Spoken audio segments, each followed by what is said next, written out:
A while back I remember hearing from a colleague of mine who had the chance to visit Remedy and even try out Firebreak early. They even got to chat with the game director, apparently a really down-to-earth guy, and honestly that's what makes this whole thing feel so disappointing.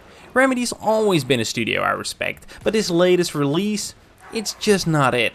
So let me be real, Firebreak is about as fun as watching paint dry, and I say that with zero joy, because I wanted to like this. I gave it a shot both at launch and again with friends, hoping that maybe that first bad impression was a fluke, but spoiler alert, it wasn't. Even when I played with people I actually enjoy gaming with, the vibe was off. About an hour in, one of them turned to me and said, "Come on, you already know this isn't going anywhere, right?" And yeah, I knew. I usually like to really spend time with a game before forming an opinion, especially when it's multiplayer. But sometimes it doesn't take long to recognize when a game just doesn't have that spark, and probably never will.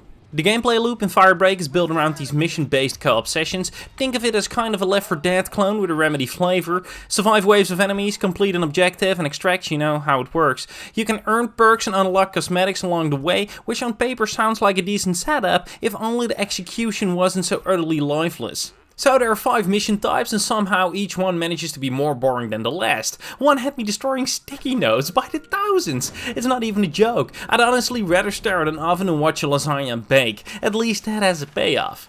The core issue? The pacing is non-existent, objectives drag on far too long, and the worst of all, the shooting feels completely weightless. It's wild to me that in 2025 we still get games where firing a weapon feels like throwing foam darts. Remedy, a studio known for atmosphere and polish, somehow made combat that feels like you're swatting flies.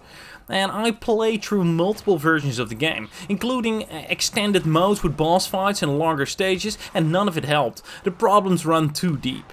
The classes, one focuses on water, one on electricity, and one on repairs.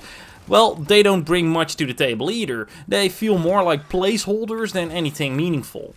I really wrestled with how harsh I wanted to be here, because Firebreak isn't broken. It doesn't crash and it's visually actually pretty good. But in a year full of incredible releases, there's just no excuse for a game this hollow. And it stings even more when it comes from a studio that should have known better. Yeah, we've been flooded with great games this year. Some surprising, some genre-defining, and when you stack Firebreak next to those, it falls flat in every possible way. It's not just mediocre, it's empty. And I can't pretend otherwise just because I like the studio, you know, that wouldn't be fair. Someone once said during a session, surely they realize this is bad, right?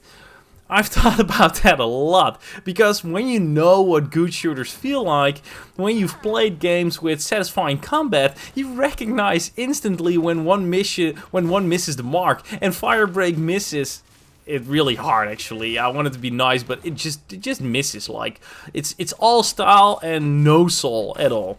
So that's actually it for today, guys. I don't have anything else to say about this game. I didn't really enjoy playing it. I really had a hard time, and eventually actually quit playing. I put like 8-9 hours into the game, and well, usually I wouldn't recommend putting up a review when you play less than 10 hours or 12 hours, but today, with this game, I'm actually done with playing this game. It's just really boring. If you want to play a game like this, I do recommend just buying Left 4 Dead. Like Left 4 Dead 2 or 1, it doesn't matter. They're just much better. So I hope I helped you guys out. If you do want to try it, if you got Game Pass, you know, it's on Game Pass. So it's day 1 release again on Game Pass, so shout out to Xbox for that. But for the game itself, well, it's not worth buying. Like, don't do it. Trust me. What do you think about the game? Or do you agree with me, or do you disagree? Drop a like or a dislike if you do not agree. And maybe subscribe to the channel. Hit the notification bell so you can stay updated on all the videos and stuff. You would help me out a lot. And I hope to see you next time. Bye.